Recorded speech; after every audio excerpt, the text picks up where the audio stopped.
Assalamualaikum warahmatullahi wabarakatuh.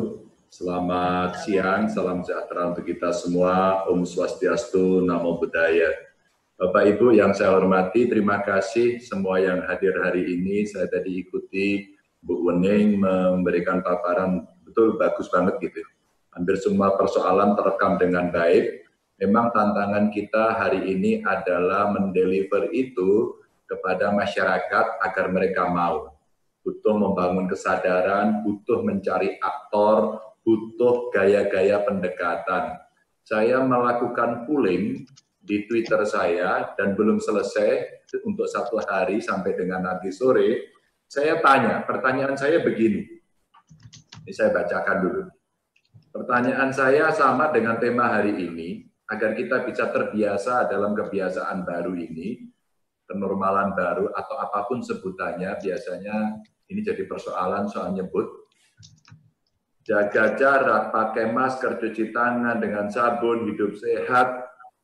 Anjuran siapa yang paling kamu taati untuk itu? Bapak Ibu, sampai dengan hari ini menuju sore menarik, ini versi netizen. Yang pertama adalah saya kasih pilihan-pilihan, orang tua atau saudara. Yang kedua tokoh agama, yang ketiga pemerintah, yang keempat teman. Hanya saya kasih 4 saja karena di Twitter hanya 4. Yang menarik sampai hari ini, orang tua atau saudara itu 48%. Pemerintah itu 39%, tokoh agama versi netizen itu 7%, dan teman itu 6%. Artinya, orang tua atau saudara dan pemerintah menduduki persentase tertinggi. Jadi kalau kita ingin mendorong orang untuk mau berubah, untuk taat, kayaknya kalau versi netizen, maka yang mesti disasar sepertinya orang tua. Sama dengan pertanyaan orang tua kepada saya.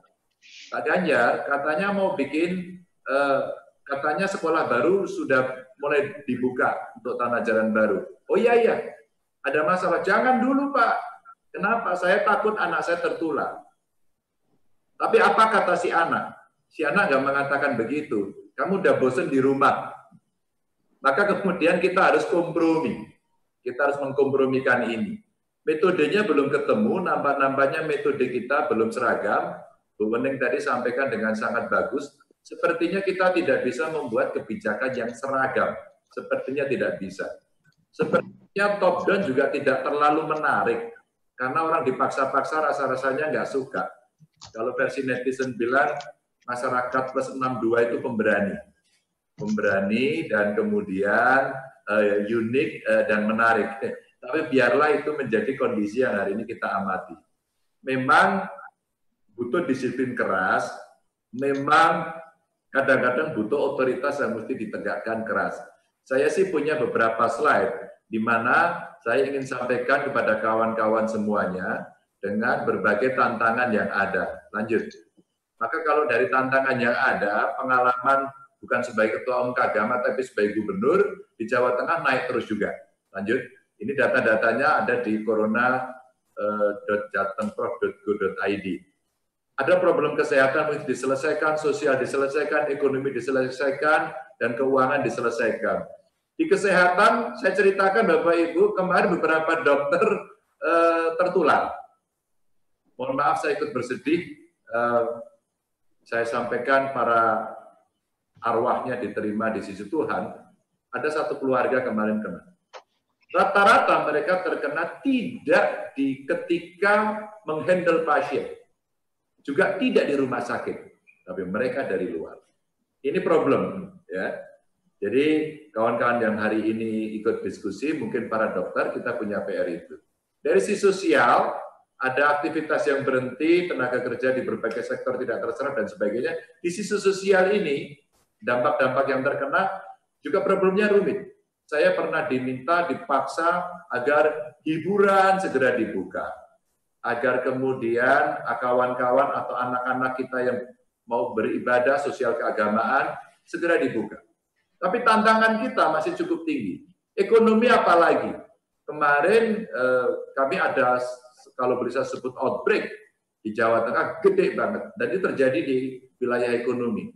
Jadi faktor ngeyel masih tinggi, faktor AB memang masih tinggi. Dan tentu ini mempengaruhi kondisi ekonomi secara besar. Lanjut. Maka perubahan perilaku ini untuk tetap menjalankan aktivitas yang normal, menerapkan protokol, ini nampak-nampaknya memang harus cerewet betul.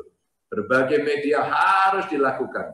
Berbagai metode baru yang terbaru harus dilakukan. Improve-nya nggak boleh berhenti. Dan kita seperti harus kasih lubang pada batu oleh tetesan air yang berurutan, terus-menerus, intensif. Lanjut. Bapak Ibu teman-teman, kami mencoba untuk berbagai sektor ini kita atur. Transportasi saya kira paling sulit, apalagi angkot. Ya. Pemerintah dan pelayanan publik, anggota saya, pegawai saya, ASN saya terkena. Bapak Ibu tahu nggak terkenanya di mana? Di kantor tidak. Kondangan keluar daerah, keluar provinsi, dan kemudian dia AB karena dia merasa saya sehat, nggak mungkin kena begitu. Akhirnya apa? Dia balik ketemu teman-temannya, demikian seterusnya mulai menjalar. Kesehatan sudah saya ceritakan, pendidikan maka kami sangat hati-hati belum dibuka. Perindustrian sampai kita sekarang ngomong di industri itu mesti ada gugus tugas kecil. Apakah itu di kawasan industri, terus kemudian di tempat-tempat area perdagangan, begitu. Ini mesti kita dorong. Ya, termasuk pariwisata. Nah, pariwisata kalau kita lihat ini memang sektor yang paling teksek kena dampaknya dan tidak bisa bergerak lebih banyak karena urutannya panjang minta ampun. Nah, ini mulai kita coba buat dengan jumlah dikurangi, terus kemudian peralatan lebih banyak dan sebagainya. Lanjut. Dalam bidang pemerintahan dan layanan publik ini banyak aturan yang mesti kita cereweti di berbagai tempat, ya. Work from home, terus kemudian work from office. Sekarang kita atur, saya begitu masuk pertama ngelihat ngeri sekali. Dan indikasi penularan lewat tombol lift, penularan lewat fingerprint untuk presensi, ternyata jadi problem. Maka saya bilang, boleh nggak tidak bersentuhan? Boleh nggak sekarang menggunakan aplikasi? Ya suka tidak suka, mau tidak mau kita mesti pindah ke arah itu. Bisa nggak tombol-tombol lift sekarang mulai digantikan dengan kaki? Tombolnya pakai kaki, ditaruh di bawah dan sebagainya. Tata kerja juga sama, digeser tempatnya, agak berjauhan, dan itu mesti kita paksa ternyata. Maka saya memaksakan 5 Juni, kawan-kawan dari Pemprov, ini pengalaman saya yang di kantor, masuk, aduh crowded sekali. Maka sekarang saya potong kembali 50%. 50% saja yang masuk, 50% tidak. Nah, ini kita masih harus berdisiplin. Dulu waktu awal-awal para ahli matematika, statistik menyampaikan kepada saya, Pak Ganjar kalau kita landai-landai saja, kegiatannya tidak terlalu keras, artinya dari pemerintah tidak terlalu represif, tidak terlalu regulatif, kontrolnya tidak baik, maka September baru kita akan selesai. Selesai itu melandai grafiknya dan melantai. Ya. Masih kita bicara kemungkinan dancing car yang teorinya masih ada zigzagnya, naik turun dikit-dikit sambil pelan-pelan mudah-mudahan bisa fade out. Nah, pada konteks itulah kemudian kita mengatur tata kerjanya mesti disiplin. Nah, ini butuh keputusan-keputusan yang besar untuk melakukan ini yang sifatnya harus kalkulatif. Lalu koordinasi dengan komunikasi seperti ini masih menjadi pilihan yang baik, meskipun rasanya kalau untuk belajar anak-anak nggak dapat kliknya gitu, nggak enak, nggak bisa dijelaskan. Maka televisi, radio, medsos, ya ini penting untuk kita dorong. Perjalanan dinas kita batasi, meskipun kadang-kadang kalau kami harus berdamai dengan kawan-kawan politisi, DPRD, ini dulu agak sulit ini. Karena perjalanan dinas itu bagian yang memang kunjungan-kunjungan mesti dilakukan. Ini harus dipotong banyak sekali sehingga kemarin duit itu banyak terkumpul yang bisa kita kerahkan untuk penanganan. Dan pelayanan publik yang memanfaatkan teknologi itu emas. Ini sebuah keharusan yang mesti kita dorong. Lanjut. Bapak Ibu, di bidang kesehatan ini pemberdayaan potensi dan kearifan lokalnya penting, karena budaya sebagai satu pendekatan rasa-rasanya memang jauh lebih kuat dengan adat, dengan sanksi sosial, gitu kan. Sanksi-sanksi dari pemerintah nggak bisa dijalankan dengan baik, itu mesti kita akui. Apakah mau dipenjara, apakah cukup push up, atau menghafalkan Pancasila, atau denda. Nah, deterrent efeknya tidak terlalu ada, maka tidak terlalu ngefek bahasanya. Nah, inilah yang sekarang mesti kita dorong. Kami mencoba mendorong secara bottom up membuat jogotongo. Jadi menjaga antar tetangga, dan sekarang juga tidak terlalu agresif lagi, mulai mengendor lagi. Nah, sekarang kita lagi. Bagaimana cara nyuntiknya?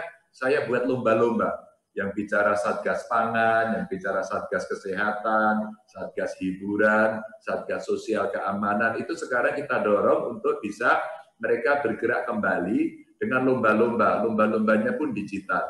Lanjut.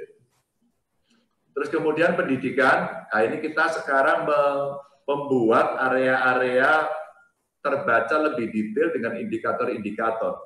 Maka kami punya dan kami paksa daerah-daerah untuk membuat sistem informasi yang bisa dimengerti sehingga menjadi data science agar bisa keputusan diambil dengan baik. Apa itu? Gambar-gambar. Di tingkat kabupaten warnanya apa, di tingkat kecamatan sampai kemudian level desa warnanya apa. Ya seperti lampu lalu lintas lah, merah, kuning, hijau.